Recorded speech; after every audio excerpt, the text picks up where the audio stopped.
the problem was that, you know, I was still lying to these guys that, you know, I was taking my methadone. Now I was actually taking the methadone and using heroin on top. So not only was I taking, you know, at least 50 mils or 60 mils, and I was also using half a gram of heroin on top, which most of the doctors didn't know.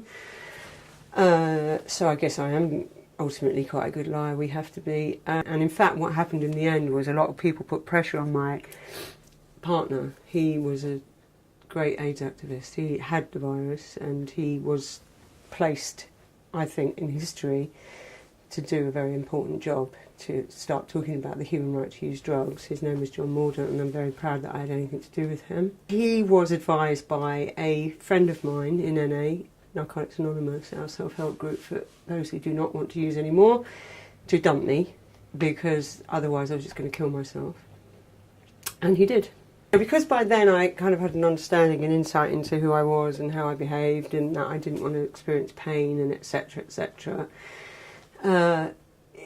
It was a different kind of using. You know, it was much more stable in many ways, and I actually eventually went and got a private doctor to prescribe first injectable methadone and then oral methadone. By the time I got into detox again, I was in trouble. I mean, because I had a much higher level of opiates in my... And then I really began to know what a heroin detox was about, because, I mean, I was sick as a pig. But there were 2 or 3 people at that point, and one of them was a shrink. I will just always remember him, leaning, arching over me, this huge bear of a man, and saying, "Look, Andrea, you know, your life will not get better while you're doing this."